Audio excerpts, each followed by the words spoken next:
আপনারা দেখছেন press 24 channel.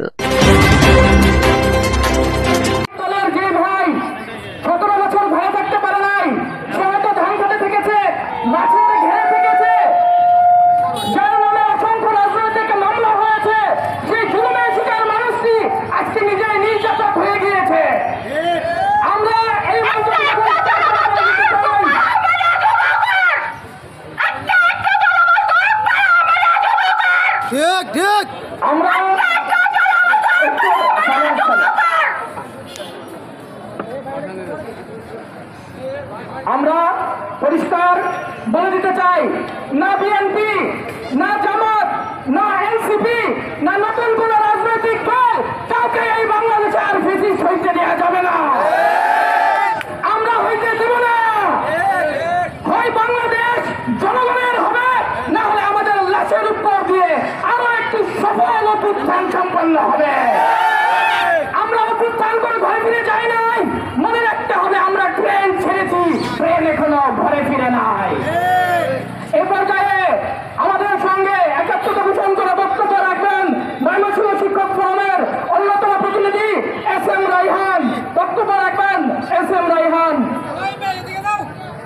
মানুষের উপর নির্যাতনের স্টিম রোলার চালিয়ে এদেশের মানুষদেরকে অবরুদ্ধ করে, এদেশের মানুষদের হত্যা খুন ঘুম করে একটি মচ্ছন্যায় পরিস্থিতি সৃষ্টি করে দীর্ঘ 15 বছরের অধিক সময় অপশাসন চালিয়েছিলেন। সেই অপশাসনের বিরুদ্ধে এদেশের ছাত্র সমাজ 2024-এ যখন জেগে উঠেছিল, সেই সময় অপশাসক শেখ হাসিনা পালিয়ে গিয়েছে।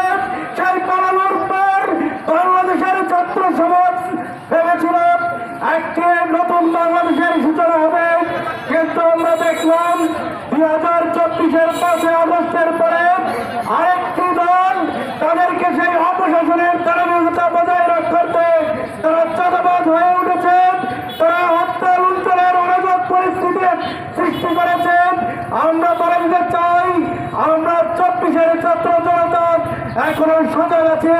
যতক্ষণ পর্যন্ত আমাদের আমাদের ভ্রমণীতে রক্ত প্রবাহিত হবে, ততক্ষণ পর্যন্ত পুরুষ চাঁদাবাজকে এই বাংলার মাটিতে থাকতে দেওয়া হবে না। ততক্ষণ পর্যন্ত আমাদের রক্ত আমাদের শরীরে সঞ্চারিত হবে, ততক্ষণ পর্যন্ত কোনো অন্যায় বাংলাদেশে আমরা দেব না। সংগ্রামী উপস্থিতি, আমরা একটি নতুন বাংলাদেশ গড়ার প্রাক্ষণে আজকে যারা চাঁদাবাজ হয়ে উঠেছে, আমি আপনাদেরকে বলে দিতে চাই, বাংলাদেশের মানুষ কখনোই চাঁদাবাজদের মেনে নিয়ে আপনাদেরকেও মেনে নেবে না। সংগ্রামী উপস্থিতি, আপনাদেরকে বলতে চাই, আজকে ইন্টারিম যে সকল সংস্কারের কাজে হাত দেই, সেখানেই আপনারা প্রতিবন্ধকতা সৃষ্টি করেন।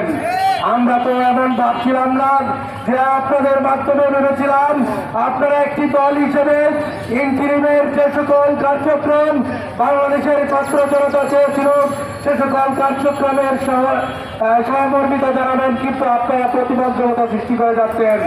আপনারা কোথায় কোথায় নির্বাচন চাচ্ছেন। আমরা শুধু রাজনৈতিক পট পরিবর্তনের জন্য আমরা অভ্যুত্থান করি নাই। আমরা চেয়েছিলাম এদেশ নতুন করে বিনির্মিত হবে, এদেশের মানুষ তাদের অধিকার স্বাধিকার ফিরে পাবে, এদেশের মানুষ নতুন করে বাঁচতে শিখবে। কোন রাজনৈতিক অপসংস্কৃতি তাদেরকে আবার ঘায়েল করতে পারবে না। সংগ্রামী উপস্থিতি, পিলখানার যে হত্যাকাণ্ড, হেফাজতের যে হত্যাকাণ্ড, বিএনপি জামাতের উপর যে সকল স্টিম রোলার চালিয়েছিল, সে সকল স্টিম রোলার যারা চালিয়েছে তাদের বিরুদ্ধে যে হামলা করার কথা ছিল, তাদেরকে যেভাবে প্রতিরোধ করার কথা ছিল, আপনারা সেটি না করে বারবার নির্বাচনের দোহাই দিচ্ছেন। আমরা চাই আগামী নির্বাচন তখনই হোক যখন এদেশের মানুষ সত্যিকার অর্থে একটি সুন্দর পরিবেশ পাবে নির্বাচনের, এদেশের মানুষ সত্যিকার অর্থে একটি সুশৃঙ্খল বাংলাদেশ পাবে, তখন এদেশে আমরা নির্বাচন চাই। আর এখানে পুলিশ বাহিনীদেরকে বলে দিতে চাই, আমি এখান থেকে ত্যাগহীন কণ্ঠে বলতে চাই, বাংলাদেশের শুধুমাত্র বিএনপি জামাত কোন রাজনৈতিক দল চাঁদাবাজ নয়। আপনারাও চাঁদাবাজি করেছেন গত 15 বছরে। আমার স্পষ্ট মনে আছে, আমি যখন ঢাকায় গিয়েছিলাম প্রথম বর্ষ পরীক্ষা দিয়ে ঢাকা কলেজে ভর্তি হওয়ার জন্য, তখন আমাকে ডাকেশ্বরী মন্দিরের থেকে একজন পুলিশ পিছন থেকে ডাক দেয়, আমার হাতে এক মুসলিম ধরিয়ে দেয়, ধরিয়ে দিয়ে বলে, এতগুলো সিম কোথায় থেকে পেলেন, কেন এই সিম আপনার কাছে, আপনি হয়তো কোন জঙ্গি গোষ্ঠীর সদস্য। আমি বললাম, দেখুন আপনারা এই সিম আমার পকেটে ধরিয়ে দিয়েছেন, কিন্তু আপনারাই বলতেছেন যে আমি জঙ্গি গোষ্ঠীর সদস্য।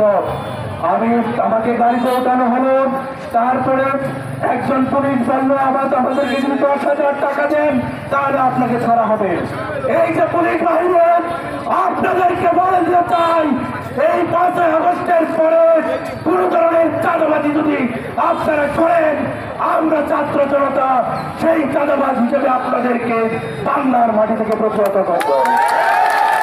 আমি বিএনপি জামাতকে বলে দিতে চাই, বুন্দাবুন্দি বাদ দেন, যদি বুন্দাবুন্দি বাদ দেন তাহলে এক সময় দেখবেন আপনাদেরকে লাল করে দিবে আওয়ামী জাতীয়বাদী জনগোষ্ঠী। গোয়েন্দাদেরকে একদম স্লো অনুসারে চলছেন, আপনারা গোয়েন্দার নামে কোনো গোয়েন্দাই না, কারণ এদেশের কোথায় কি হচ্ছে আপনারা সেই তথ্য নিতে পারছেন না, ইঞ্জিনিয়ারকে যথাযথভাবে সাহায্য করতে পারছেন না। ইঞ্জিনিয়ারকে বলে দিতে চাই, আপনারা যদি সঠিকভাবে দেশ পরিচালনা করতে না পারে